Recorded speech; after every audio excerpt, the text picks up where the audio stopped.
I'm the Executive Director of Adesso, and I'd like to welcome you to the Pledge for Change 2030 launch event. It's an exciting time for all of us who have been participating in this process now for almost 2 years. But before we start our event for today, let us just get through some few basic housekeeping issues. Translation or interpretation, live interpretation will be provided in Spanish, Arabic, and French. So please go to the globe on the bottom of your screen and go to the relevant language that you need. The event will be recorded and available on the pledgeforchange2030.org website, as well as on the New Humanitarian podcast website. There's a Q&A function, so please put your questions in there and they'll be addressed at the end of the session, 30 minutes before we finish. After the panelists, then we'll give you time for Q&A and responding to your questions. So I will start off by just giving you a little bit of background about the Pledge for Change and what got us here to this moment, to this event. And I'll just give you a little bit of background. First of all,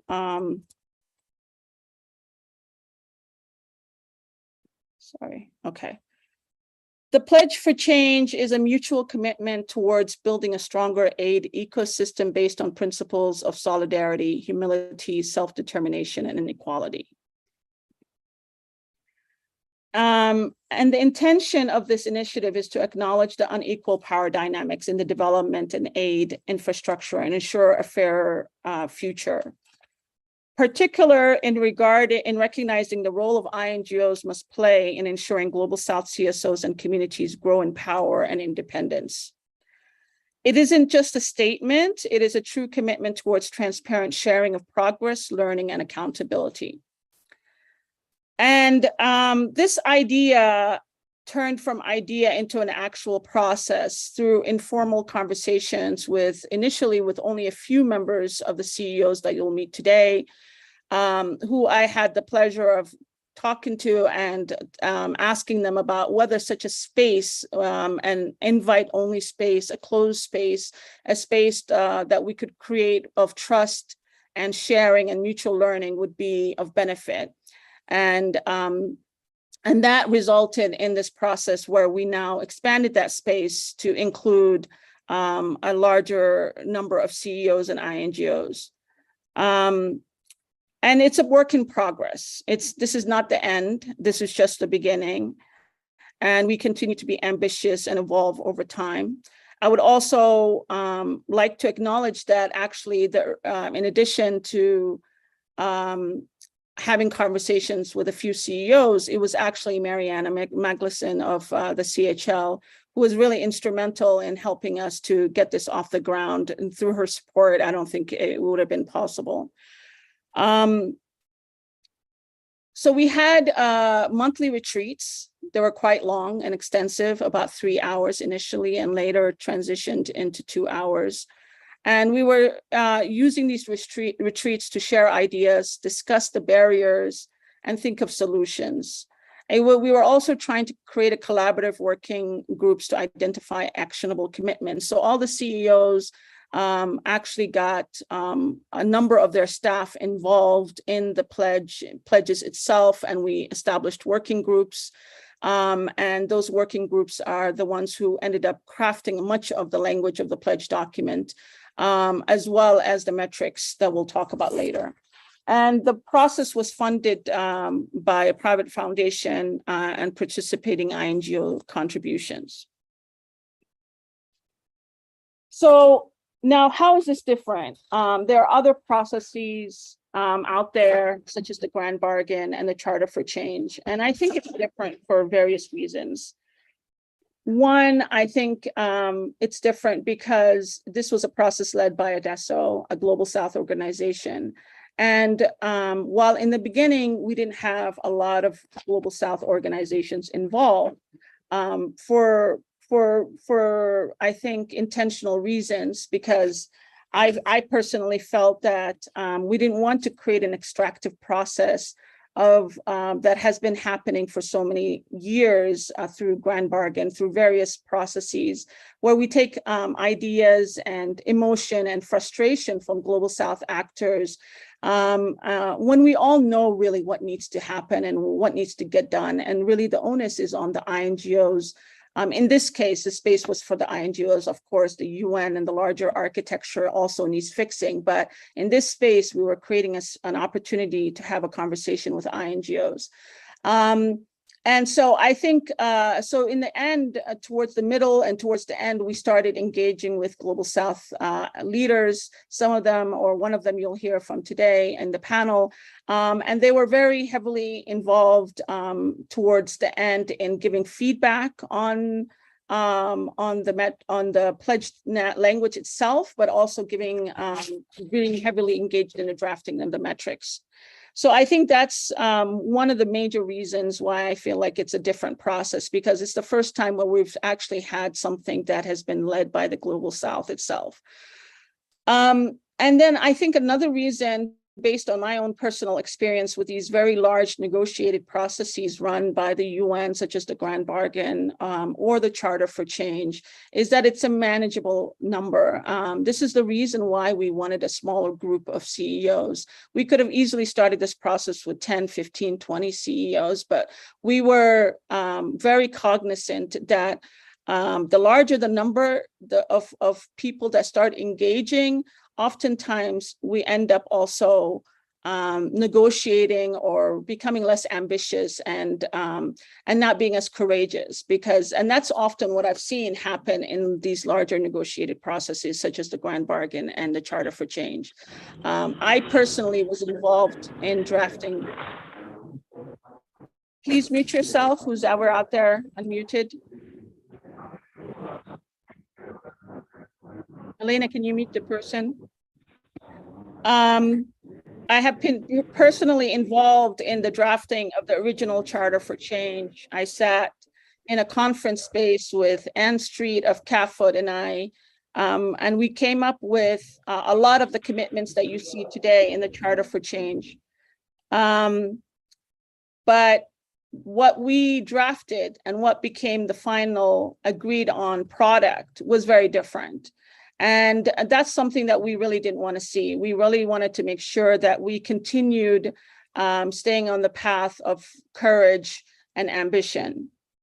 And then I think the other thing that is very different from this processes and from other processes, and I think this is where the rubber hits the road in terms of, while we are very happy and excited to get here today where we have this pledge, the hard part comes next, and that's the accountability mechanisms that have been designed in partnership with Global South organizations for radical transparency. And this is, I think, really one of the key parts of the pledge that makes it really extremely crucial, because we have a lot of other commitments, but we really don't have serious, I would say,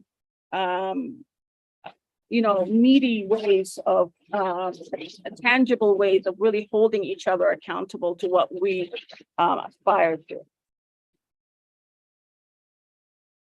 So as the Pledge for Change, here are some of the pledges that the INGOs have signed on to. And I'll just read it out. It's available on the pledgeforchange2030.org website. But as leaders of the international non-governmental organizations, we're working with national and local organizations worldwide for a fairer future in which all people's needs are met and their rights upheld, governments fulfill their responsibilities, and civil society flourishes. And on that, we have 3 areas: equitable partnerships, authentic storytelling, influencing wider change.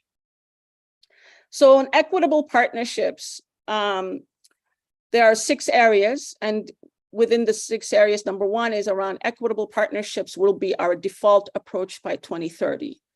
This was really, really important because it speaks to the idea of no more direct or at least minimizing direct implementation when INGOs come into aid recipient countries, particularly in the Global South, where they come in and they open offices and they start hiring a bunch of staff and all of that. So the idea here is that the default will be partnerships, and we need to start working on pre-positioning relationships and trust with partners rather than pre-positioning goods and things of that sort, and food and all of that. Where there's no partnership, we're responding to an emergency, we'll find ways of working with national and local organizations as the first opportunity. So if they don't have partnerships, they'll find ways of developing those relationships as soon as possible, and not just with local organizations, but also with governments. We'll allocate more resources to help national and local organizations take the lead. This responds to the idea that we need to be transitioning power and resources from INGOs always being in the lead in our countries, but also handing some of that leadership responsibilities to their partners. We will share the burden of cost in ways that will make our partners stronger and more sustainable.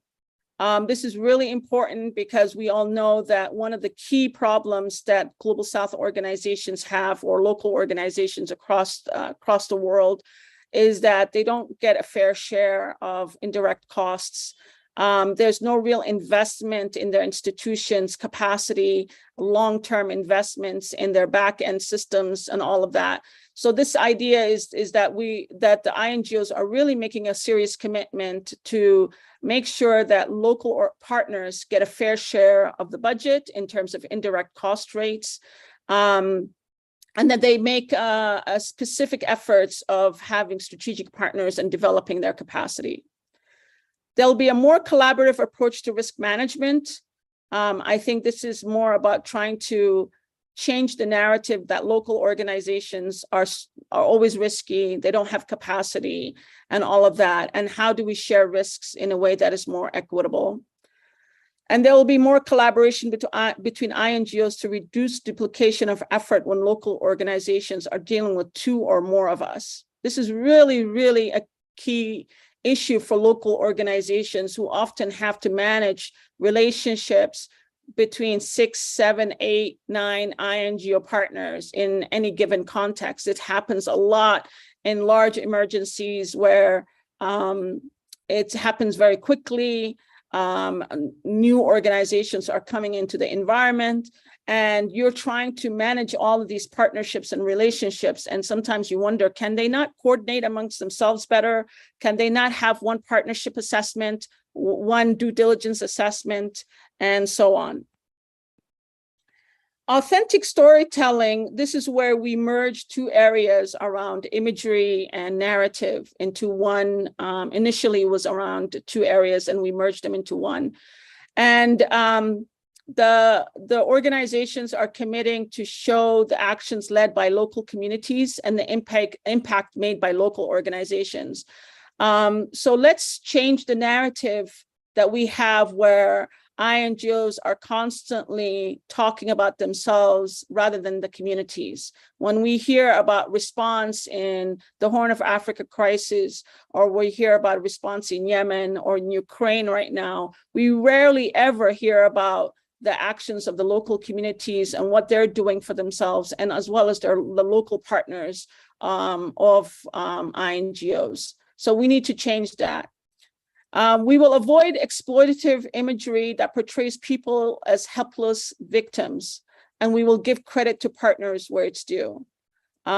This is all part of, imagery that we have seen over the past, I don't know how many years, of Black and Brown children and women primarily that are in these really horrific images.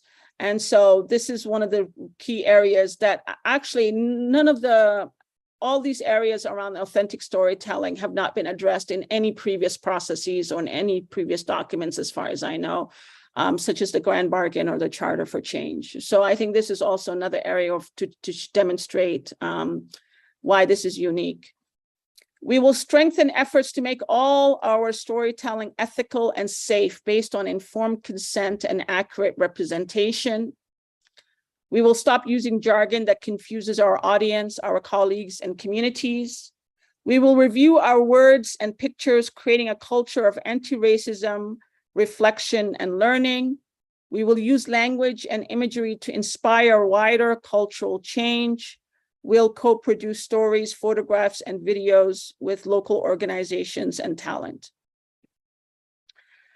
And then this last pledge is about, okay, INGOs, you've made some really progressive, ambitious pledges here, but how do we influence the wider system? And this is where the INGOs, especially the CEOs, have made commitments to publicly announce the pledge and why they've decided to change the way they work and how they're going to go about it. They also have committed to argue for these changes to be made across the aid and development sector. And that's a really important point. This pledge is not just for the humanitarians, it's also for development space. It's not meant only for times of crises, but it's equally important to make sure that these pledges are implemented in development spaces. We will speak out against any government policies or international action that perpetuate a colonial approach to aid and development. And by government policies, most importantly, this is their own governments that they're holding accountable. We will track our progress in implementing the Pledge for Change 2030 and report it publicly. And we will share what we learn and demonstrate how we're shifting power and resources to Global South with the aim of encouraging other INGOs to follow suit. This is where the INGOs will also be playing, the signatories will be playing an evangelizing role and trying to onboard other INGOs to become signatories. So how will we measure change? As I said, this is where the rubber hits the road. And I think this is one of the most, probably it's going to be where the pledge succeeds or fails. Our metrics have been in development now for some time through this process with M&E specialists of the INGOs, plus our Global South partners that we have been working with. And it's important that whatever metrics we agree on show the perspective of local partners and that they're self-reported measures from the INGO signatories. And that there's a transparent reporting process. So we'll now engage in probably a one-year process of the INGOs developing their own baselines against the metrics. And then there will be annual progress reports. So the accountability and learning mechanism is designed to be innovative and ambitious, and it will be shared in early 2023. We actually engaged in a prototyping process with the Ringo Lab. It will be avoiding duplications of existing mechanisms. It will be Southern-led and incubated at Adesso for the first 2 years with the hope that it could be transitioned maybe to another Global South entity. There will be a rotating advisory review group of Global South CSO experts and allies. And as I've explained, Ringo has been generous enough to support us in the prototyping of the accountability mechanism. So currently, I'm happy to say that we're doing the launch today, the official launch, but since we have gone public on this pledge, we've actually had quite a lot of interest from other INGOs. But right now, all we can confirm is the current signatories that have gone through this process already and officially gone through the process of signing on as signatories. And those are Action Aid, CARE International, Christian Aid, Oxfam, Plan International, Save the Children International, and the International Rescue Committee. So those are the ones we have, we can confirm, but there's quite a lot of interest. And we've also heard that there are supporters that are expanding beyond the numbers that are currently indicated. And the supporters are basically, this is an opportunity for the Global South leaders, organizations, academia, networks, and foundations to come on board as signatories to basically say we are going to engage with this process and ensure, and foundations, Open Society is a foundation that has already agreed to be a signatory. So they will not only ensure that they're holding their INGO partners accountable, but they will also be evangelizing and helping us get more signatories into the process. And so the current confirmed ones are ADESO, obviously, and CHL, the Haitian Community Foundation, sorry, I don't want to butcher it in French, Humanitarian Aid International in India, Interaction, the first large network that has come on board on the pledge, OSF, and Purposeful. And if you're interested in being a signatory to the pledge, please visit the website pledgeforchange2030.org, and there's instructions there on how you can become a signatory. So I just wanted to share this. Peter, one of the CEOs from CARE Australia, shared this today in a WhatsApp message with other CEOs. And I thought this was really, really a great quote to end this session with. So, the old world, which once looked stable, even immutable, is collapsing. A new era has begun, loaded with hazard if we fail to respond, charged with promise if we seize the moment. Whether the systems that emerge from this rupture are better or worse than the current dispensation depends on our ability to tell a new story, a story that learns from the past, places us in the present, and guides the future. This is from the book Out of the Wreckage by George Monbiot. So I thought that was really an apt way of ending the session, because really the onus is on us now to make sure that everything that we have committed to, that we stay true to it. And this is not the end. We started this process with the intention that these 3 areas that we have now done the pledge on will expand, and hopefully will get even more and more radical and courageous as we go on with other areas that we would like to change in the business model of INGOs and in the collaboration between INGOs and local organizations and the communities, and most importantly, the communities. So now I'd like to introduce Heba Ali, who's our moderator for the session. She's the CEO of the New Humanitarian and an old friend. We have been at this together, I think, soldiers in the space for many, many years, from maybe even before the World Humanitarian Summit. So I'd like to welcome Heba Ali to moderate our panel and the session for the rest of the event. Over to you, Heba. Thanks, Dagan, and I'll invite the panelists to turn their videos on now.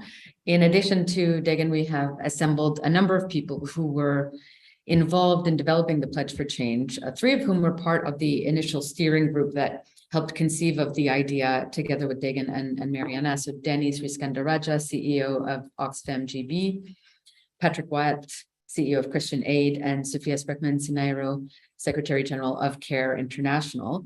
And then 2 others who joined into the process and participated for quite a number of months now. Danny Glenwright, CEO of Save the Children Canada, who I'm going to name Danny G for the purposes of this conversation to differentiate him from Danny S. And if anyone's interested in talking about how Danny G could be a very good rapper name, I'm happy to encourage that. And Rose Caldwell, CEO of Plan UK. And then Dagan mentioned some of the Global South voices that have helped inform the pledges along the way. And one of them is Turner Baz, co-CEO of Purposeful, who is also here with us. So welcome to all of you. I want to jump right in. Dagan, you spent a fair bit of time talking about how this is different from other efforts to reform the humanitarian sector, in particular as it relates to localization, the Grand Bargain, the Charter for Change.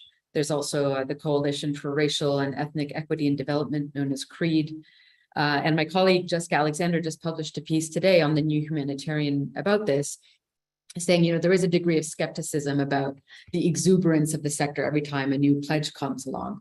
And in that piece, Patrick, you said the sector has been treading water on localization, making more noises than actual change. And this feels like a step forward. So I'd love to hear it from you, Patrick, as a CEO who took part in this process. What makes it different for you? And kind of, is it that there were, in some of those other reform efforts, failings that this process seeks to achieve? And what do you say to those who say this is yet another pledge? Thanks, Heather. It's a good question. And just to be clear, I mean, Christian Aid, I mean, worked closely with Degan and others on the Charter for Change, which Degan talked about earlier. You know, we're a committed signatory to the Grand Bargain, and we've put quite a lot of organizational effort into delivering on what we pledged there. But I think this does build on those and other initiatives in a few really important ways, some of which Degan mentioned. So I think the first is that this takes those principles about partnership and moving resources and moving power within the system and applies them beyond the humanitarian system to our development work. I think a second really important piece is this area of authentic storytelling and dignified images, where actually we haven't, I think, as a sector, created very intentional spaces to start to challenge ourselves and to try and align around higher standards. So I think those, for me, are particularly two areas from a Christian Aid perspective, where I think the additional weight of accountability and expectation will help us to improve. I mean, I do think it's true that if you look at the progress against the Grand Bargain commitments, it has been very uneven. And I would hope that this initiative gives an additional spur to those organizations that, for various reasons, are lagging behind on the pledges they made. So I think it's partly about putting a bit more kind of fuel in the engine around existing commitments. And then it's also, I think, about kind of scoping out these new areas of work and making some progress there. And if I can turn to you, Danny S. Patrick just mentioned, you know, essentially that the Grand Bargain promises when it comes to localization in particular have dismally failed. And according to the latest data, funding to local organizations actually declined in 2021. So there's one aspect to this, which is putting fuel and into the engine and, you know, pushing momentum. But what makes you think this can succeed when the sector hasn't been able to succeed at past promises? Thanks. Look, I mean, this is a very different process from the one that, say, led to the Grand Bargain. So I was a member of that UN high-level panel on humanitarian financing in 2015, 2016. There were 9 of us looking for sort of systemic reform of the humanitarian finance sector. And from that process came the Grand Bargain. That was different because that was taking a sort of overview of the sector and coming up with benchmarks, commitments, targets that the sector needed to sort of own. And in some ways, it was necessarily a sort of top-down process. And you're right, that's been the world is a slightly better place that there is a thing called the Grand Bargain, but it would be a much better place if we all delivered further on that. And so this conversation and this journey has been very different. And I hope Degan won't mind, but I remember it must have been 2 years ago when Degan called a few of us and said, look, I'd like to accompany you on this process. And the initial aim was to have a pledge ready for that Center for Humanitarian Leadership conference a few months later, because we thought, this would be relatively easy. We'll just come up with some commitments and share them with the colleagues. And it's taken us much longer than that, because this has been, as Patrick says, about changing from the inside out, and not necessarily about what others need to do, although, as Degan has said, an important part of the pledge is influencing wider change. But this is us sort of taking responsibility for what we can do within our own structures and systems and networks, and trying to lead by example. And that's more complicated than we had all assumed, because our systems are so diverse. We have different mixes of restricted and unrestricted funding. We have different mixes of humanitarian development and influencing in each of our networks. And so trying to come up with a model for changing that has proved more difficult, but it's been such an important journey. And one other aspect of difference that I think is important is a lot of previous measures like this it has felt to me defensive. You know, what do we need to do to reduce this or increase that? For me, the pledge is more fundamental, and it's about the quote from George Monbiot's book that Degan's just put up, which is, you know, the world around us is falling apart. The things most of us on this call care deeply about are going backwards in so many ways. And we need to find ways of being far more effective on challenging the structures of power. And in order to do that, we have to reinvent ourselves. And I think, I don't want to speak for my peers, but we see a role in that for INGOs. We're a part of that picture, not necessarily a dominant or important or eternal part of that, but there is strength and power in these global networks that have been built up over time. But if we're going to realize the potential of that power, then we have to fundamentally change. And so there's something very aspirational about the pledge, as well as very sort of technical about sharing overhead costs or building targets. And I hope that's not missed in some of the discussions going forward. Thanks. Dagan, reactions to that? Couple things. One, I think I have seen the progression of the INGOs throughout the year and a half. I actually think that some of the CEOs became more and more radicalized throughout the process. In the beginning, is that a term that they like used, radicalization? Well, or is okay, it I'll say radicalized CEOs? Yeah, but I actually they have nicely surprised me, and I didn't really understand that until recently. I was reflecting on the progression I've seen in and not just the CEOs themselves, but their own institutions, because throughout the entire process, they have been doing an internal influencing exercise within their own federations, which is really, really hard, and something I didn't understand. So when Danny S. and I made this agreement that, oh yeah, we could do it by the CHL, we really didn't understand, I didn't at least, how difficult it is to move an entire federation. But I think that's one thing. The other thing I think that's really different or interesting about the process is that, you know, it's about creating civil society solidarity.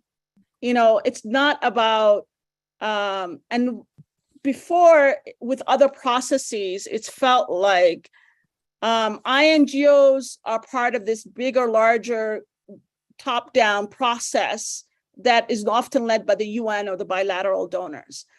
This is, I felt more where I felt more equal, and it was more about trying to remove some of those barriers that a lot of times Sophia talks about, this idea of solidarity. And I think that's where we're trying to head to, where INGOs move from this idea of being donors to locals, but really being in solidarity to civil society. And as part of that approach, and you talked about it at the beginning, that, you know, this was a process that was led by or co-created with the Global South. I want to turn to you, Turner, because you know, you were one of those advisors seeing this from the outside and trying to shape it. What were you hoping for? What did you see in it that you were hoping for? What did you not get out of it that you would have liked to see? Or I suppose, put otherwise, if you were designing this pledge as someone from the Global South, what would it have looked like? And how close is that to what the INGOs were able to come up with? Thank you so much, and congratulations to everyone involved in this. I think it's important to just say that this process is happening as well.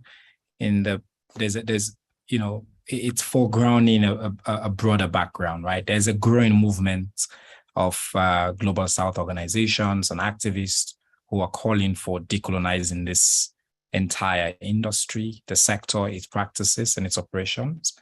There's growing realization that, as I think the quotes that Degan mentioned, that change is happening, and that we're no longer just powerless actors who are sitting by at the mercy of international NGOs who kind of wield this incredible power within the system. In fact, in some countries, and I've been part of some efforts where local organizations are bonding together and refusing to be part of coalitions that are led by NGOs, because often they reinforce the same colonized, hurtful and harmful practices that we've seen that, crowd the space, take all the resources, have unequal policies and powers and things like that.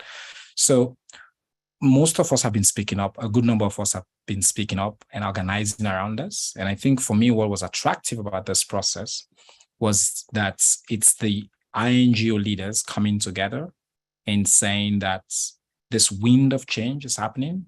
Let us examine and question ourselves as well. How can we align? How can we update our own practices and what we do and how we don't do it? And I value, obviously, I think it goes without saying, Degan's and Adeso's role in this and their own authentic credibility over the years in this issue for me was a very important. But I come to it, I should say, with a healthy dose of skepticism that is informed by what you mentioned, Eba, before, that there's been many, many false promises and false starts in the past. And at the end of the day, this is why I'm interested at Purposeful being a supporter. It's going to be based on what the substance of the systemic changes that we see, not just from these major INGOs who are part of this process, but how is the third pillar of this, the wider change happening, and what's our role in those wider change happening? What's our collective role in creating and supporting this momentum of change that's already happening? And I think that even with the pledge, my suspicion is it's going to be a little bit more difficult than I think most of these folks on this call. I think there's definitely good intention, but I think the kinds of changes, and one of the things that I was looking for, Heba, to speak directly to your question a little bit, was, sometimes with this change process, especially those that come from internally and that are, as I said, foregrounded by like a wider outside movements, sometimes you make adjustments that basically are slower than. So you're like, oh, we've tweaked a little bit. There's some like reforms, but the movement and the conversation is already overtaken those reforms that you've made. And then they look like they were basically piecemeal efforts as well. So part of what, as advisors to this process, we were looking for is calling for how can this be a little bit more radical? How can they think a little bit more? And like, it has to bite, right? It has to, if you're talking about strategic change and change in this sector, let us don't forget that is part of colonized, racist, harmful practices that have or oftentimes been perpetuated directly and indirectly by these very INGOs that we're talking about, advertently and inadvertently. I think it's important to think about how we align that and how those changes are actually felt. And I think this is a good start. That's Purposeful's position. It's a good start. It's a good start, but did it achieve the radical nature that you were pushing for? I mean, I do. I know even all of them on this call will accept that it doesn't reach the extent of the radical reforms that we need. But I think that in a sector that is so kind of steeped in its ways, that with this multiple players and complexities, it is important to start somewhere. And I think what this process is doing is it's starting in some tangible ways and moving in the right direction. But I wouldn't go so far as saying that it's achieved a radical change that we need to see. And I'm going to come back to that in a minute, because I think for all of those watching this process and trying to learn from it, it's really helpful to understand what were the blockages that got in the way and why perhaps the ambitions necessarily lowered over time. And I think one of those challenges is getting the buy-in from organizations, for those that are federated, from the various federations, even internally within your own staff. So Rose, I wanted to turn to you. You had to bring along both Plan International and the other Plan members. How did you internally kind of move this forward within your own organization? Because to some extent, you as CEOs became activists, having to kind of push for this change, among others. And there's a question in the Q&A from the audience also saying, could the CEOs speak about where they see resistance to change within their organizations, and what are the ways they have found most useful to recognize, support, and reward behavior change by their staff? What tools do you use to encourage that kind of organizational change and learning? So over to you, Rose, for some thoughts. Yeah, thank you. When I was contacted first to sort of get involved in this, it was really interesting, and again, as Danny said, thought it would be quite a short-term commitment, but turned out to be much, much longer, and actually a really useful experience. Learned a lot from each other. But in terms of Plan International, it's been really interesting actually to work in that role of sort of trying to bring the whole organisation around to this. The first thing I would say is that internally there's actually a huge appetite for it. Plan International was not a signatory to the Grand Bargain, and my understanding, I wasn't there at the time, was partly because they felt that they weren't in a position to be able to deliver on the commitments. And so there was a huge appetite within Plan, but a great deal of anxiety around our ability to deliver in any commitments we made, because we don't want to make commitments that we can't deliver on. And, you know, if I'm perfectly honest, that anxiety still exists. And, you know, picking up on what Chenor said, you know, it's going to be harder than we think. I completely agree. It is going to be much harder than we think. And, but what I did is to sort of bring people on. First of all, I invited Degan along to speak to, first of all, I had to identify who the key stakeholders are. Who are the people that we really needed to influence within the organisation, and I invited Degan to speak to them. And as I say, the willingness has always been there, but I think it's also been really driven by the fact that Plan International has been sort of doing a lot of work on its values and the feminist principles, which actually really, feminist leadership principles, which help make this a real sort of a good environment. Because if we're really going to sort of follow through on those feminist leadership principles, it is about equitable partnerships. It is about how we co-design and how we work together. And I think we had an environment where there was really, it was ripe for the conversation, which is always a really good starting point. I think many of us who've been in the sector for a very long time feel frustrated and slightly stuck by this issue. And so this opportunity came along where working together with INGO leaders to hear where they were was such a great opportunity to understand where everybody is and how we can support each other in a really constructive manner. And I think that made it attractive to the staff and everybody, leaders within Plan.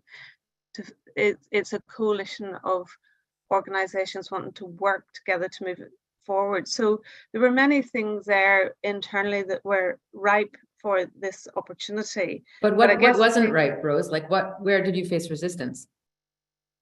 I think if we're totally honest, the area where we face most resistance will be around resources. And as always in all of these situations, sadly, money is one of the most influential and powerful things that we have in the organisation, and how we use our money, and that is where we have most anxiety, and we don't have the answers yet. I think as we're saying, this is the start. We have come along to sort of agree our pledges, and now the hard work begins, and how we actually turn those into reality. And it will be with the money, and money is controlled in very many different parts of the organization, so it's not a single switch. It's not sort of just one decision and it all changes. We're very complex organizations with great deal of interdependencies on the different parts, and so really trying to change that operating model is not something that's going to happen overnight. And I think one of the things that's really important internally is the fact that this is a pledge for 2030 and looking forward to the future and how we change that over time. I think somebody said, were we radical enough? And there's a great saying, I think it was from Peter Walton within the group, about incremental radicalism. We have to start somewhere. We have to change, even if it's only incrementally. And I think this is what Pledge for Change really helps us do. I want to pick up on that and turn to my favorite rapper in the group, Danny G. Sorry for this inside joke that is not all that funny, but I liked the term Danny G. I know, because I was following this from the beginning, that there were many frustrations along the way. And I'm interested, having sat in on all of these discussions, both what you found useful, I suppose, in that peer-to-peer kind of learning and private context in which you could talk about this, but also where things went wrong. And for instance, there were many organizations that were part of this at the beginning that dropped out along the way. And I know that we, you know, at some point, well, we even wrote it in the, Patrick, you said it in the piece where we interviewed you, you said you start with transformational change and you end up with incremental change. But otherwise you start with all these ambitions and then you end up, it gets watered down into changing the lexicon. So, 2.5 years basically, and dozens of meetings and various organizations and staff involved in this. And then you end up with what, as Turner described, as a first step, but perhaps not as revolutionary as you all wanted it to be at the start. What does that say about how hard change is? Walk us through a little bit what the process was like. Yeah, well, it's tricky because I joined the process a bit late. When I joined Save the Children last year, so about 1.5 years ago. I can't speak to why some of the groups came and left, and maybe Dagan can. But I think this is it's a challenging topic, and I think there's lots of competing issues that we're facing in our sector, and lots of ongoing conversations about many different challenges we have, from, as Rose said, resources to the complex structures that we have. And I think one of the benefits for me of being a part of this group is, I think anything, if we're going to actually make this work, and if we're going to realize, some of the ambition within this pledge for change, it comes with having difficult conversations. It comes with facing up to our colonial history. It comes with talking about racism. I think the white liberal narrative that we're colorblind is not serving us well anymore, and we have to be actually engaging together in difficult, challenging conversations. We have to be facing up to the inequalities that we sometimes perpetuate, whether it's consciously or unconsciously. And I think that can be tough for people, and it it's often uncomfortable, and we had many uncomfortable conversations. And I think that needs now to transition to all the different parts of our sector. That's the only way we'll succeed at this, if we really face up to the challenges, whether it's in our INGO system, in the donor community, at the local level, in governments, et cetera. I mean, all of the above. And so perhaps that's why some decided to step aside, and I don't know. I mean, I think as I say, I joined this group when everybody here was already involved. So it's been really rich for me to be involved in those conversations, and in many ways they are running parallel to conversations we're having on these same topics within Canada, within Save the Children Canada, and within the entire Save the Children movement. So to me, that's really the critical piece, and I think that we need to continue having those conversations. Sophia, you were there from the start, so I'm curious your thoughts on that question.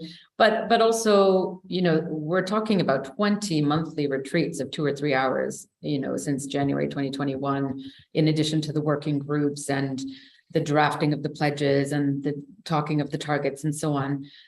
So quite a substantive process that took quite a lot of time from very senior leaders. What made you do it, and how did you justify that to your boards? There was also a question from the audience about how important it is to get the boards engaged in this process as well. So walk me through how you kind of made the case to yourself and more broadly.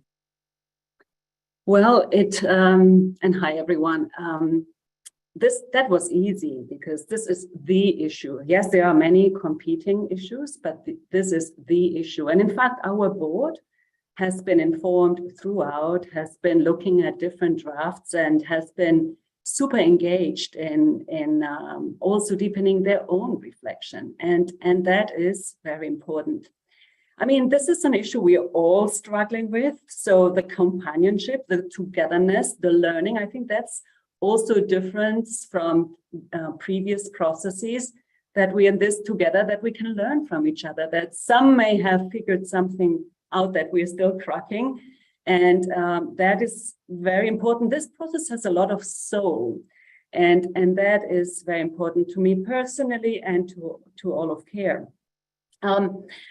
I would say that to me, what is really very critical, even in the language of the pledge, you may have observed it when Dagan was reading it, much of the language in the sector is about localizing and localization.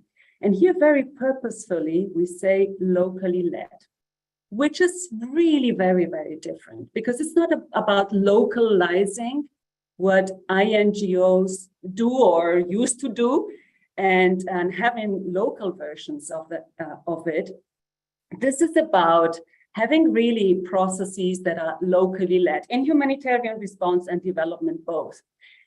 And that is about, you know, the principle that I firmly believe in, which is, you know, nothing about us without us, the feminist principle of nothing about us without us. However, there is still a role for an international community, because if everything is locally led and fragmented, you know, where is that? And Degan, you were referring to it earlier, that I'm a passionate advocate for that. Where is global solidarity? How can we support each other?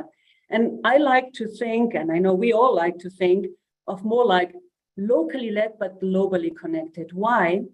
Because actually we also have a responsibility, and this is this moment of reinvention. What is our responsibility?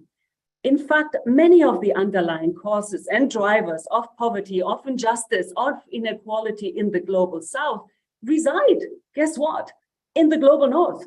They reside there. Some of the underlying causes of poverty in Tanzania, in Ecuador, in Afghanistan, many of them, I would say. Therefore, in fact, if we think if the world would be a country, it would be the most unequal country in the world, if the world would be a country. So I think we have a role to play in addressing that in between inequality, that in between injustice, that doesn't reside only within countries, but between countries. And there, being inspired by locally led, being inspired by what the South is leading, to take that to policymakers, to decision makers, to the private sector in the global North, is super important. So I do believe more than ever in an interconnected world, that we can't fragment into pieces in global solidarity, but we have a different role to play than the role we used to play. And this is a moment of reinvention. Yes, I agree that, you know, you asked Heba earlier whether it was revolutionary enough. And I think, you know, Peter and Rose just mentioned Peter, my dear colleague from Care Australia, who was part of this throughout, you know, this idea of incremental radicalism or radically incremental, both of it. I think that's so important, because we have options, we have choices, but we need to be really hand-holding together as a global community of solidarity, but also within this group. And that's what we have done. To be honest, those 3 hours every month have been some of my favorite, because it is a process in which we all can learn and do better and stretch each other's imagination, and also do a lot of hand-holding, because this won't be easy, and it's better to be holding hands as we, you know, take on this very significant challenge. I like the way you describe it as a process with soul versus, I think, some of the more technical processes we've seen in the past. But I do want to pick up on your last point there about holding hands and being in this together. You noted, Degan, in your presentation that you kept it as a more closed club because you wanted to create a space for INGOs rather than extracting more from the global South without anything really changes and putting the onus on the INGOs to change what they can. You also talked about the need for a more manageable group.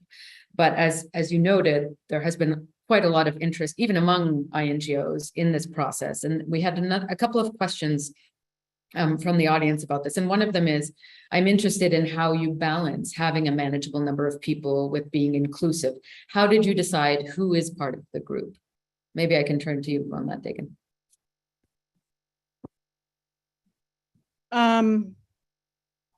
I think that, yeah, I think initially it was a conversation, I think, with Danny S., Sophia, and Peter.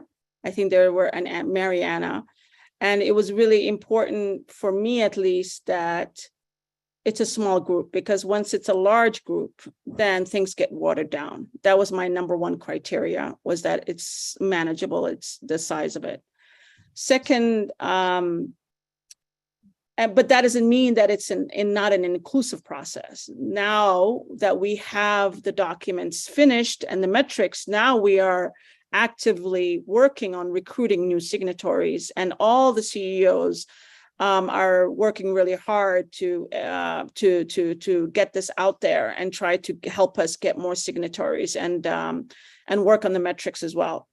So it's not a closed process forever. The idea was, let us have something that we can, one, manage, that is manageable, that because it's manageable, hopefully we can try to be as radical as we can aim to be, aspire to be. Yes, it's not where we would like it to be as Global South, as Cherna said, but it is a work in progress. And honestly, I do feel that the CEOs have moved I've seen progression. And can you give me an example of that, like where they were and where they got to? Or any of you jumping in about how your mindset shifted as a result of this process? Let them respond to that. I think that they can, but there were certain, there were very critical issues that we got stuck on, one being like definition of local actor. Then there was issues about non-compete. So when INGOs come into Global South countries and they nationalize and fundraise in local markets, those were, I think, two of the biggest problem areas that we were trying to address. But I'll ask the CEOs to respond to that.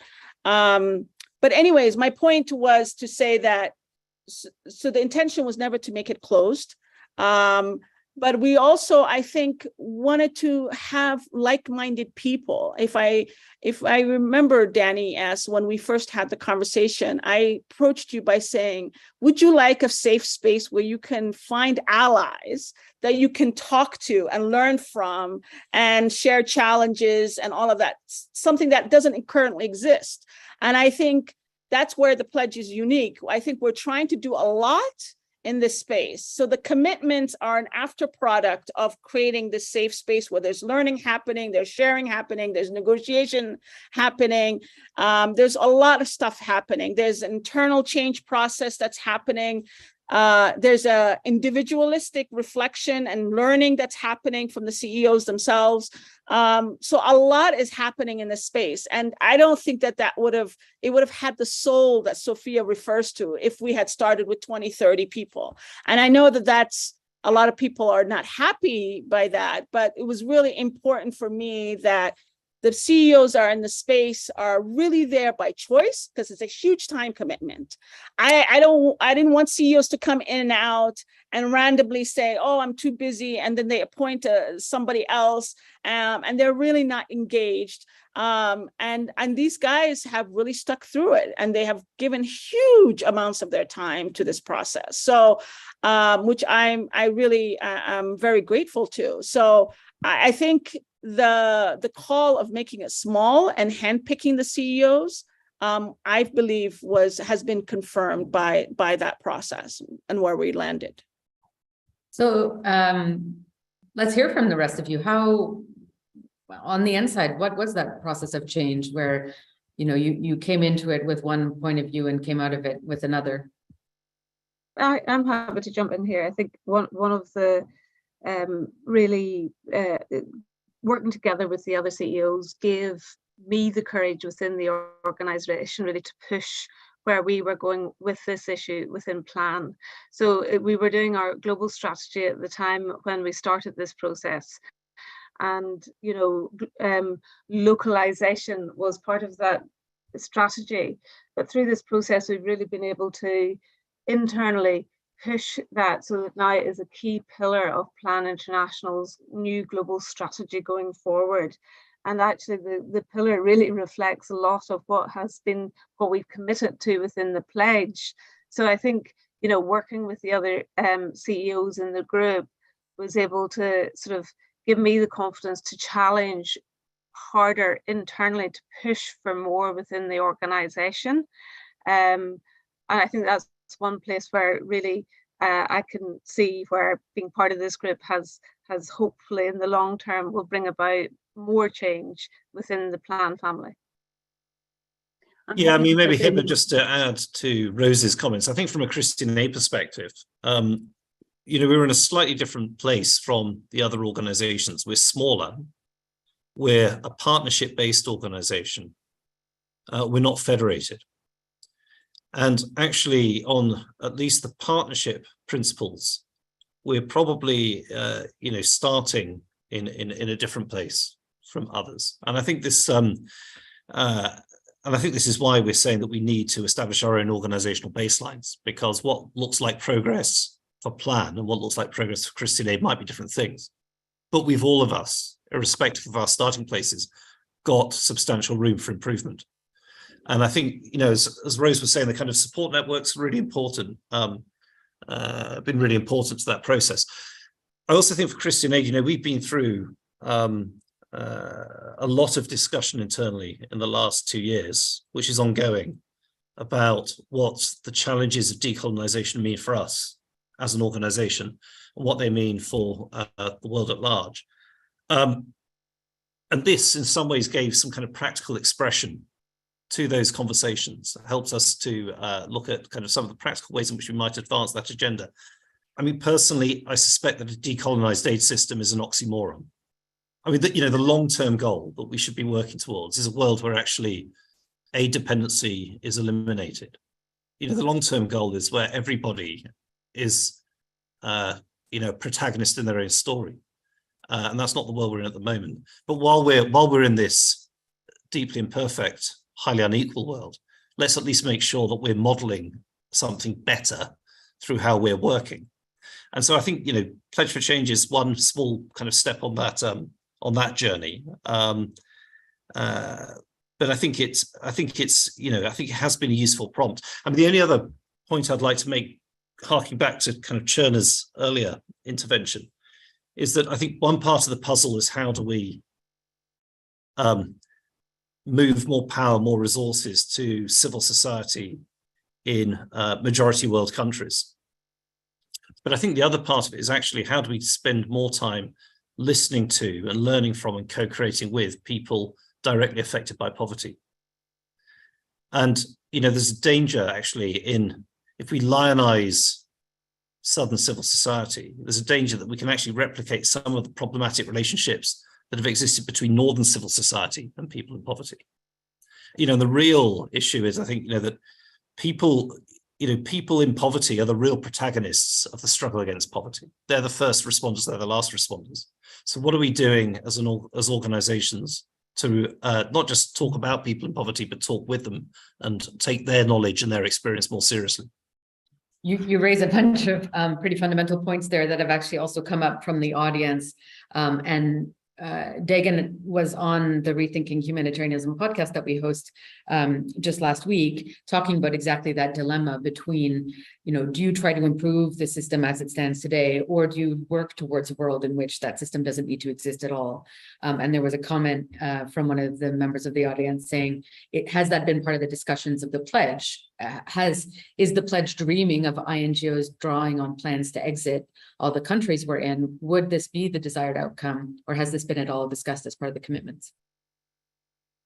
So I think, let me jump in. I think yes. And, you know, for me, this conversation that we've had with peers has coincided with the preparation for Oxfam Great Britain's 80th birthday. So Oxfam turned 80 this month, actually. And we've been thinking, like many actors in this sector, about what is that future where we're not trying to make incremental change in a broken model, but trying to imagine and deliver a radically better model. And, you know, what we've been discussing is part of the sort of what's been remarkable about our sector. You know, if you take Oxfam, you know, we predate aid. I mean, the official aid system was only created 30 or 40 years into our life. And that first phase of Oxfam's life was very much about raising awareness, building compassion and solidarity, and raising resources from people, from donations of individuals or from income from our shops. The second phase over the last few decades has been as part of the official aid system, the development industrial complex, or whatever you want to call it, where we've been fundermediaries. I'm sorry to the translators or the interpreters about whether that doesn't, but effectively funding intermediaries, channeling resources from institutional donors, often in the global north, to partners or communities in the global south. You can see that we need global institutions to do some of both of those functions: raise awareness, build solidarity amongst people, and move resources efficiently. But the third phase for Oxfam, and I think part of what this sort of pledge says for these sort of organizations involved in this, is to say, well, we can do both of those roles, but how do we do them very differently? How do we tell stories to our supporters to inspire them to be internationalists, to be in solidarity with each other? And how do we move resources in particular in a much more empowering way? And I think that's been the sort of the journey from, what can we commit to alongside what are the big systemic changes. And one small point, Heather, that several people have been asking about, the sort of, why this group, like for me, I am worried that these conversations aren't happening everywhere, right? It does feel a bit strange that there's a small group, a community of us who've been having this conversation, whereas as Sophia said earlier, this should be what everyone in the development humanitarian system should be talking about. And we all need to work out what are our respective roles and approaches to deliver some of this change. So this is great that our little community of people have pledged this, and I hope, or as Degan says, more will join. But we need every actor and every grouping to think about what more they can do. Thanks. And I want to come to the wider community because there are a number of questions also on what role others can play. But first, I just want to be a bit more concrete about the pledge itself. So when you talk about, for instance, and Patrick, you mentioned that for Christian Aid, authentic storytelling was a bit of a challenge for you. What are you no longer going to do in terms of your storytelling that you used to do, as an example? Or is that a question to me? Indeed. I mean, I think it's, I think it's a bit too soon to answer that question, if I'm honest. I'm sorry if that sounds like a cop-out, but I think the challenge with the authentic storytelling piece is that what looks like a legitimate story or use of image or message in one setting might feel very different to someone somewhere else. And I think the other challenge is that, it's not about one individual story or message or image. It's about, in aggregate, the picture that our communications are painting and the narratives that we are promoting.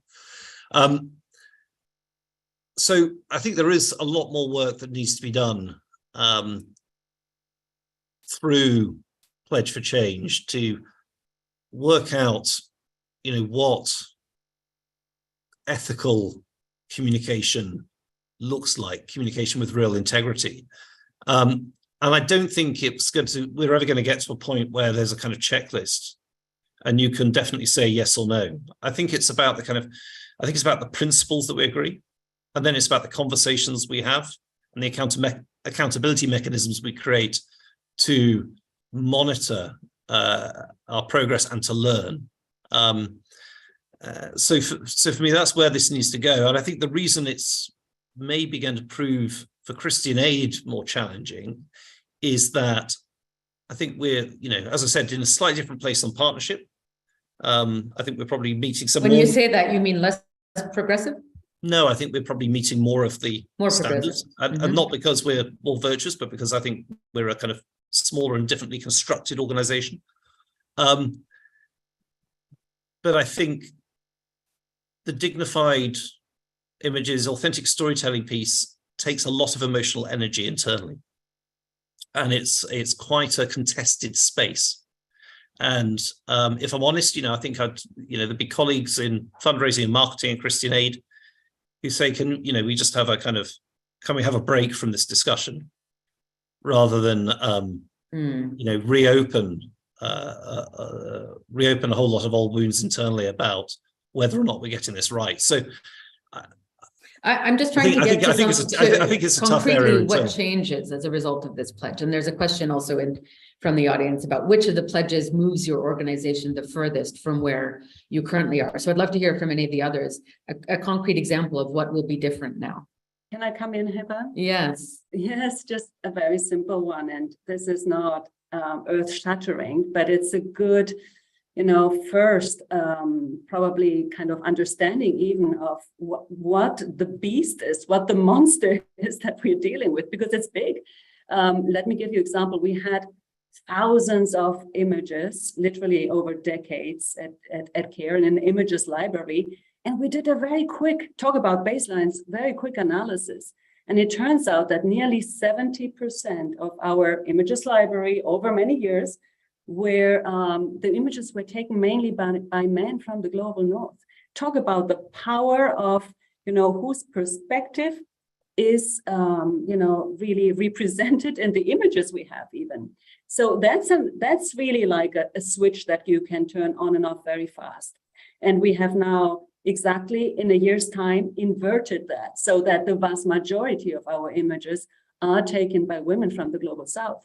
And that's a simple, but it's actually, it changes everything. And this is the thing, I came into the sector and this line of work. I'm from Uruguay. I'm a woman from the global south, thinking that all of that, of course, should be the way we are describing it in the pledge, And I found how strong, the power of the status quo is in this sector. And I've been trying to pull, for many decades and to push. And there are all of these blockers, Some of it we just, it will take us longer to shake off, some of the, keeping to what we know best, what we're known for, it's not easy to shake that off.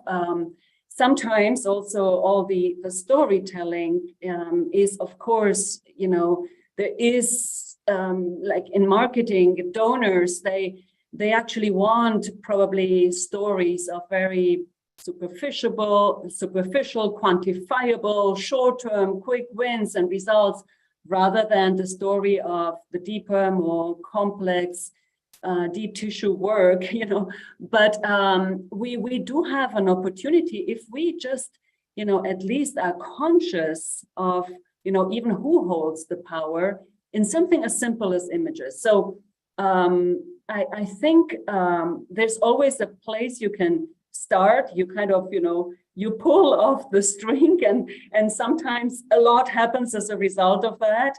And there's just no excuse for not doing it upfront.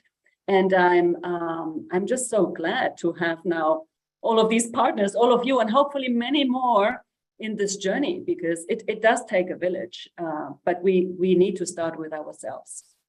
And by the way, for those who are interested in Sophia's own journey, we have a profile coming out about her on Monday, looking at how she's started out in this sector as a 25-year-old woman from the global south and the racism and exclusion that she saw around her, and where she sits today as the Secretary General of CARE, and how those experiences have shaped her own perspective and the change she wants to see. Rose, I think you were trying to come in. Yeah, just to give you some examples of concrete things that we have done, certainly within Plan International UK. A big part of the challenge is our mindset around these issues. And so what we have done is rolled out power, privilege and bias training amongst all of our staff in Plan UK. And it's not just about the training, it's then how we go ahead and implement that and think about how we work in partnership with others, with that understanding of power and privilege. And when we say equitable partnerships, we're talking about, and I think it was in one of the questions, it's not only equitable partnerships, it's equitable partnerships within the Plan family, between Plan the UK and our country offices, because I think how we behave is then passed on to country offices and how they behave with their partners. And so really trying to sort of look at how we change our mindset about how we work with our internal partners within the Plan family, as well as those that are outside the Plan family. We also carried out in the Plan UK we brought in an external person to audit all of our communications, and also our advocacy communications, our advocacy output. And it was a really fascinating exercise, and unearthed quite a lot of challenges for us, particularly, you know, when we were looking at our advocacy work and how we were being blind to the colonial history of our organizations within our advocacy work. And within our communications work, we've developed a set of ethical communication principles. It's not a checklist, because I'm not sure checklists really work, but just questions that we ask ourselves every time we communicate, who's communicating, and so on and so forth. And another piece of work that we have done is we're sort of starting to look with a partner, Social Development Direct, at what is an equitable partnership. Is every partnership equitable? Is every partnership transformational? You know, because if we look at the number of partners we have and the amount of resources that we have, I think we have to be very realistic to say that every single partnership is going to be strategic and equitable. And so we're starting to think within Plan UK about that. And do we pick, you know, do we work with one or two partners to move them from where we are, which is potentially fairly inequitable, to having a really strategic and equitable or transformational and equitable partnership with a smaller number. So I think we've got choices to make around this. It's the beginning of the work on this, really beginning to really understand about what we mean, because I think we can throw these terms around very easily. People will become very disappointed if we think that we can have with every single partner we have, which spans many, a really equitable relationship. But we have to be intentional and purposeful about what we do, and do it in conjunction with those partners. And we have a great example from our work in Ukraine, where actually one of the partners actually did due diligence on the INGOs and then chose which one they wanted to work with. Now, that whole process just completely shifted the mindset and the power balance from the beginning. Which is really interesting because, situation. you know, to the point that I think, Sophia, you made earlier about the distinction between localization and locally led. Somebody had noted in the audience, when the pledge talks about allocating more resources, more than what? Because then the underlying assumption is that the INGO still control the resources and then decide on their allocation, which this person pointed out doesn't seem consistent with the goal. So I think there is quite a lot of thinking that seemingly still needs to happen around kind of exactly what that balance is between localization and locally led. There are a number of questions, and I'm conscious of the time. We've got about 10 minutes left. So Denny, I'll come to you, but I know I'm going to ask you all to be very brief so that we can fit in as much as possible in the remaining time. There are a number of questions around kind of concretely what this looks like, more so on the structuring side. So what is the implications for INGOs who run country offices, and are they committing to restructuring? What do these CEOs say? What kind of investment will you be making to help your internal staff and mindset shift? And then a question around, I appreciate the courage it takes for CEOs to step up in response to this call to change. Given the competition for limited donor funding, how are the INGO CEOs anticipating and preparing for the shrinking of their staff and capacities that equitable partnerships may imply for them? So a number of questions there around how this will actually translate into restructuring of your organizations. But Danny, go ahead. Three very quick examples. One is, I've started. Danny S and then Danny G. Okay.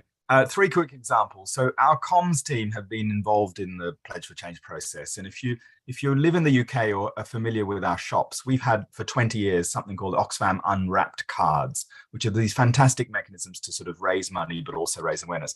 That team has completely overhauled those cards using the Pledge for Change process. So if you're in the UK, go to one of our shops and have a look at these cards, which have been redesigned on the basis of the Pledge for Change principles. A second sort of hot off the press example, which I think I'm okay to share, which is where this week we've been doing budgeting and forecasting for the next few years at Oxfam Great Britain. And a new line has appeared, which is the change in our forecasts because of our commitment to share ICR, indirect cost recovery, with our partners on a proportional basis. So hitherto, if we'd got £1 million grant, we would have kept the 7% to pay for costs and overheads here in the UK. Our commitment at Oxfam GB anyway is that if $100,000 goes to a partner, they will get 7% of that $100,000 to pay for their overheads. And on the basis that, you know, many of our organizations have become this big, strong and stable because of our access to these sorts of core resources. And so it only feels fair that we do that. So those are two practical examples in which the Pledge for Change already is changing practice here at Oxfam Great Britain. Thanks. Danny T. Yeah, and I'll just add a couple as well. So at Save the Children Canada, I think we have a tendency to projectize everything we do in the sector, and we look at this as, okay, what's the beginning, what's the end date? And recognizing that this is a permanent journey and discussion, we've created a new role. It's a senior director for anti-racism, anti-oppression, and decolonization that reports directly to me. That is an investment that we've made organizationally to sort of support this process over the coming years, as this is a key part of our strategy. At the Save the Children global level, I think that what we've done is really align the Pledge for Change commitments to our own internal commitments around localization. And there's the part of channeling funding to local partners, but we're trying to leapfrog that in some way. So I just got an example this week from our Somalia country office, where they actually just connected. This is in line with seeing ourselves as more conveners, facilitators, door openers, using our power to do that. And so the Somalia country office has connected a local agency we've worked with there for a long time directly with the EU and supported them through co-financing to get the funding themselves, and all we will contribute is some technical expertise. So that won't be in our indicators because it's not actually flowing through us. It's taking this to the next level, which is saying, how can we open doors for local agencies that we work with to make those introductions so they can get funding directly? And I think that's where we need to go as quickly as possible, as well as making sure that our funding goes to local agencies. So just a couple examples from SAVE. Thanks. Really helpful, thanks, and useful to see, despite the fact that, as some have pointed out in the audience, there is still the whole big structural problem of why countries are in need in the first place, and that's a topic we've been discussing a lot on the Rethinking Humanitarianism podcast as well. But that, in the meantime, there are some concrete examples of how things are changing. I want to ask one question about the role of others in this process, and then come to kind of accountability and the way forward, and then close. So there were a number of questions here around, okay, so you started with a smaller group. I think you've explained why. How do others now get involved in this? And in particular, quite a number of questions around donors. Is the pledge exclusively for INGOs? Will donors be involved, including potentially as supporters of the pledge? Someone noted that, the reality is that the reason storytelling is so colonial in nature is partly linked to fundraising. And so what's the role of donors in supporting or demanding this change, and how does this fit into the effort? And others asking how you will work with some of the other processes like the Charter for Change and the Grand Bargain as you move forward, and how others can support. So maybe, Dagan, you can take that one.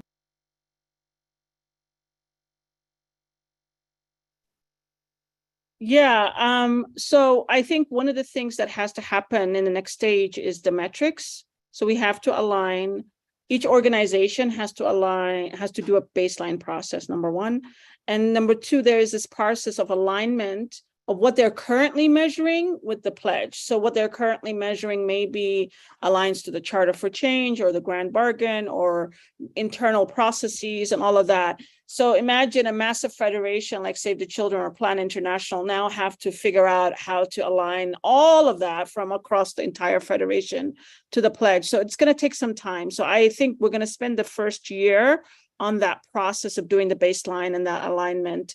And then I think this is complementary. I think it's already been said, it's not meant to be, I see this as Patrick said, as a way to put life into existing processes that are slowly dying and needing of oxygen, like the Grand Bargain. So, so I think that I hope that we can get the signatories also actively engaging with the Grand Bargain and the bilateral donors on their commitment. So one of the things that we could be working on is saying, okay, Samantha Power has now recommitted to this. How do we get the UK government to do that? How do we get the Germans to do the same? How do we get all of these other bilaterals, the Canadians and all of that? So I think there is a process that we have to go through to really support existing initiatives. Just And then, briefly, Dagan, because yeah. there's a piece in there from the audience saying, I'm still struggling to understand how signing up to the pledge is going to add additional value when my organization has already signed up to the Grand Bargain, to the Charter for Change, and is working hard to live up to those commitments. So like for these organizations that are committing across a number of different fora, how do they engage with this in addition to everything else? I think what we are measuring or what we're pledging to do is an extension of what they're already doing. I think it's just being a little more ambitious than what they're already measuring. Some of them say, okay, we want to give overheads, but they don't really say exactly how to do that. So in the pledge, we're trying to have some metrics around it. So I feel like the pledge will help them concretize, as others have said, their existing processes and consolidate all of these things that they're doing. I think it's a really good process for the INGO federations to go go through that process. I think the pledge is forcing them to really consolidate all of these different measurements that everybody has. So I think that's a benefit. Number two, the Grand Bargain and the Charter for Change doesn't have those pledges around influencing the wider sector. It doesn't have the pledges around storytelling. Those are very different and concrete ones that I think will provide a value add to an INGO that's not a signatory right now. I think if you are interested in signing on, what we will do is an induction meeting between the Secretariat and one of the CEOs, the core CEOs here in the room, and we will talk through what that commitment looks like and what you have to engage in. Primarily the accountability mechanism, signing on to the metrics and doing a baseline and annual reporting against that baseline. And just in the interest of time, I guess there are tons and tons of questions in the chat. So you will clearly have another need for another session like this to answer them all. But there's one that I thought would be useful to end on, which is the Grand Bargain failed, but how long did it take people to recognize that? And I'm curious what the measures of failure might be in this pledge, which is just as important as measuring success. How will you know you have failed, and how prepared are you to pivot, change, or try something entirely different if it doesn't work? And maybe that speaks to kind of where you want to see yourselves in 1 year if this succeeds, and how you know if you haven't gotten there. And maybe I can just turn first to you, Turner, in terms of what you would like to see and what failure would look like to you. Thank you so much. I think for me, just listening to this conversation and this process, I think it's reflective of some of the sentiments we're hearing.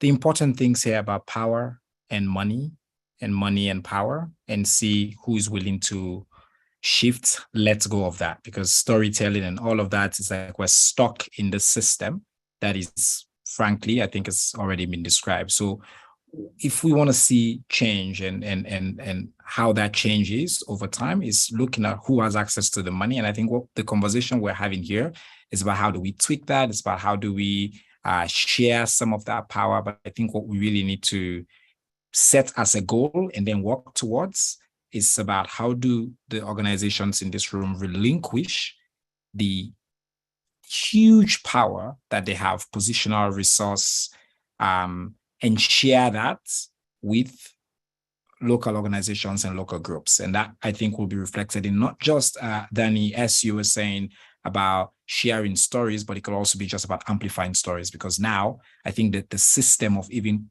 our abilities to tell our stories have changed, right? Like in these communities. So it's kind of a different level of partnership.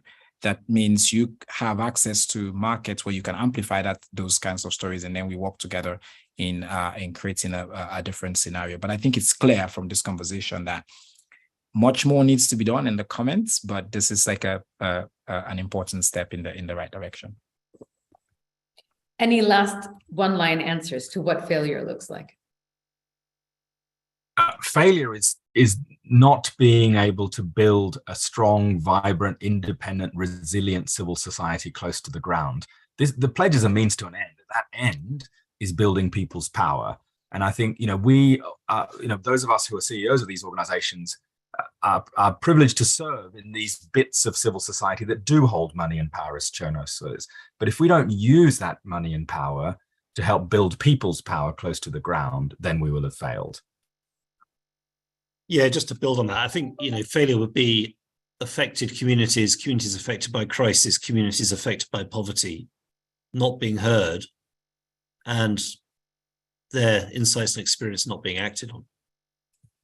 I think the Yeah, question would is be also- how you measure all of that, which I suppose you're all working on through this accountability framework. Failure would also be if Degan, if Cherno, and many others say, you know what, not good enough, very slow, not great, really disappointed. If in 6 months that's what we hear, then we've failed. So Degan, with that, maybe I can turn back to you for some closing thoughts, including what success looks like, because I think that's probably equally important, where you want to see this, say, in 1 year's time, but also any other final thoughts before we close? Thanks, Heba, for the great moderation and all the CEOs. I'm internally grateful for you taking the time and trusting me in this process for almost 2 years. Your time is precious, so I value it.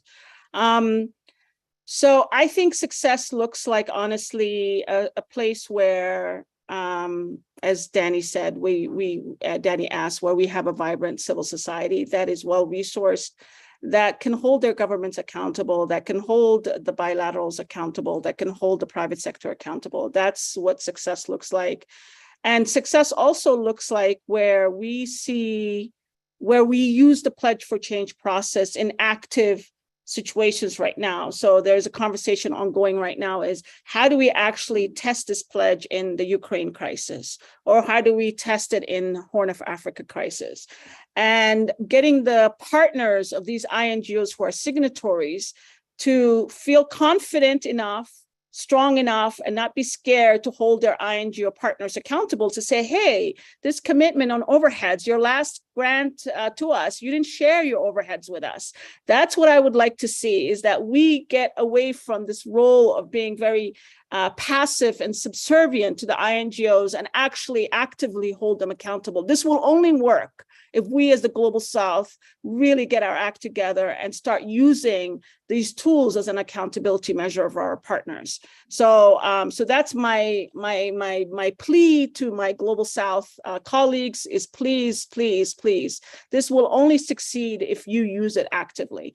So I just want to thank everybody, and watch the space more as we come up with our accountability mechanism, and please hold all of us accountable to making the Pledge for Change a reality.